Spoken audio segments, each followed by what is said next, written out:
Olá, meu irmão, minha irmã, sejam bem-vindos novamente ao canal Bíblia em Comunidade.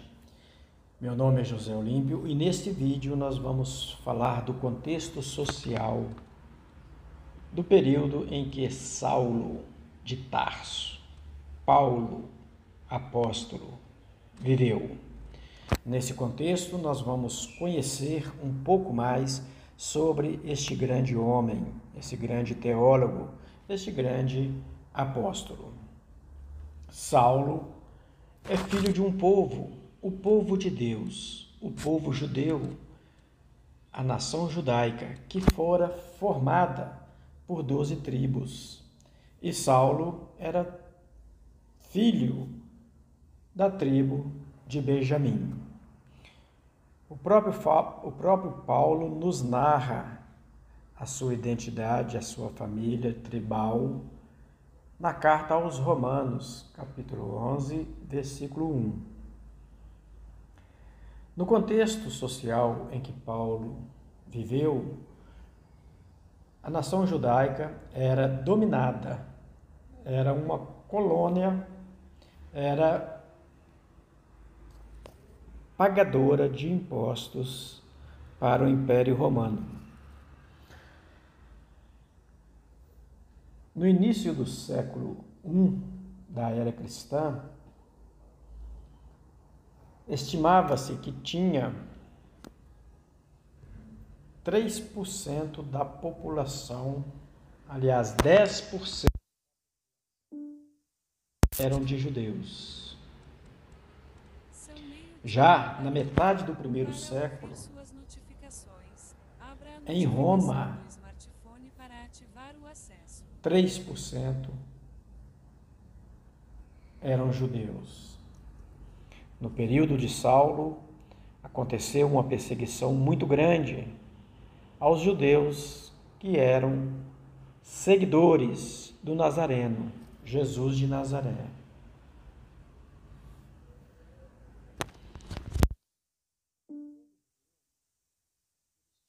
São 12:41. Foram preservada, respeitada pelo dominador, o Império Romano. Então eles tinham a chamada tradição judaica. O que era essa tradição? A lei de Moisés, a dieta alimentar e o templo. O templo como ponto central de encontro e de exercício da fé, com os sacrifícios que lá se realizavam, inclusive a Páscoa judaica.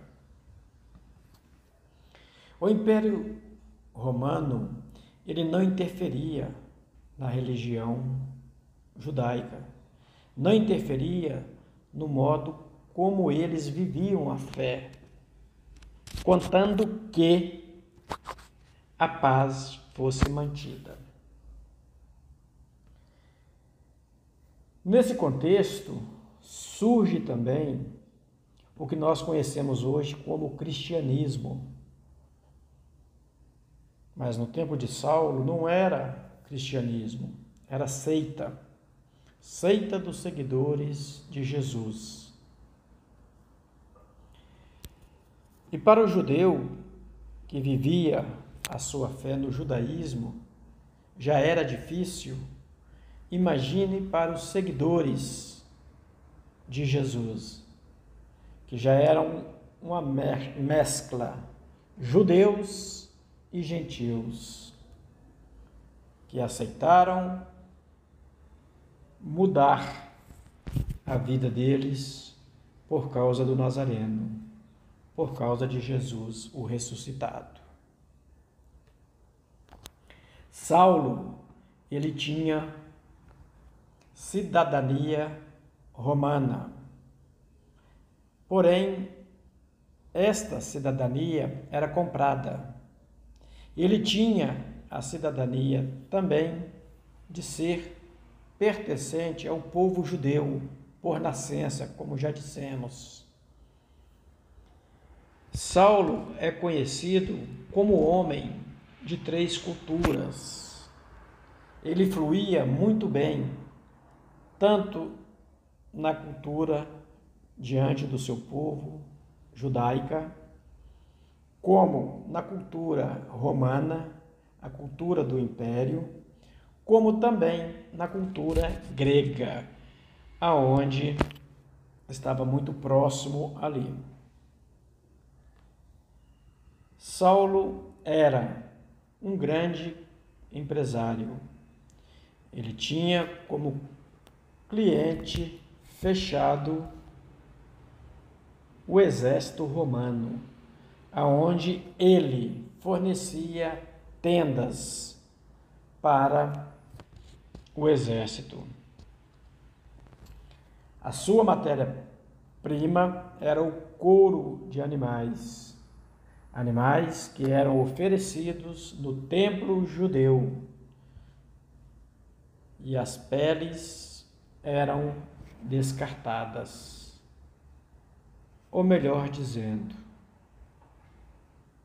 todo aquele couro era para Saulo. Então Saulo pegava esses couros, essas peles, produziam tendas. E assim ele era um homem bem-sucedido no ramo dos negócios. Saulo era um grande defensor da sua fé, do judaísmo. E como essa seita do Nazareno, a seita dos seguidores de Jesus de Nazaré, começa a crescer muito, Saulo, junto com outros, e defendendo o interesse do templo e também do Império Romano, ele começa a perseguição aos primeiros cristãos. Ele é considerado um dos maiores perseguidores da seita nascente, que era os seguidores de Jesus Cristo. Até que um dia ele já havia limpado a região da Palestina, já havia limpado Roma, Jerusalém, Galileia, tudo em torno ali. E ele então vai para as cidades mais próximas. E um dia, a caminho de Damasco, ele cai do cavalo. Com relação a essa história dele cair do cavalo, nós temos vídeo aqui no canal. Vou deixar o link abaixo. Ele cai do cavalo. E para resumir a história, cai Saulo, encontra com Jesus e levanta Paulo. Tem um processo, tá? Não é assim de um dia para a noite. Primeiro ele vai ter a sua conversão e depois ele vai então mudar. Depois então ele vai escolher esse nome, Saulo, para Paulo. Paulo significa pequeno e é um nome latino, um nome romano.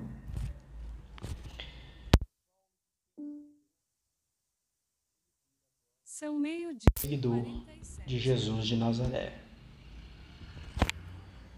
E ele busca conhecer tudo sobre Jesus e tem tamanha intimidade com Jesus que ele torna-se o maior teólogo do Novo Testamento, autor de várias cartas, fundador de várias igrejas. Aqui nós vamos pensar igrejas como comunidades, não igreja, templo como nós conhecemos, mas assembleia, grupos de pessoas reunidos e organizados por ele, que vão seguir a doutrina e a teologia que ele vai desenvolvendo. Ele defende a igualdade entre homens e mulheres, senhores e escravos, gregos e romanos, judeus e pagãos. Para Paulo, todos somos iguais em Cristo Jesus. Não há mais diferença. E isto, para o seu contexto social, era um desastre dos maiores. Paulo vai desenvolver a teologia da justificação, que vai dizer que a salvação vem por Cristo e não pelo cumprimento da lei. Paulo vai desenvolver a teologia da consolação, que explica o sofrimento humano e como devemos querer e abraçar esse sofrimento em Cristo Jesus. Paulo, dentre outras, Paulo é um grande visionário do seu tempo.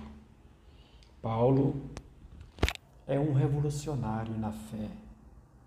Ele quebra todos os paradigmas, tanto da fé social e econômico.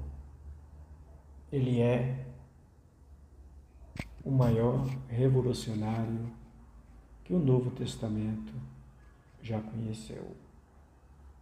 Meu irmão, minha irmã, se você ficou até agora, peço a você que deixe nos comentários. Paulo é o maior teólogo do Novo Testamento. Peço a Deus que abençoe a cada um de vocês, que o Espírito Santo nos ilumine e nos conduza. Até o próximo vídeo, onde continuaremos falando desse grande teólogo e apóstolo. Um abraço, tchau, tchau!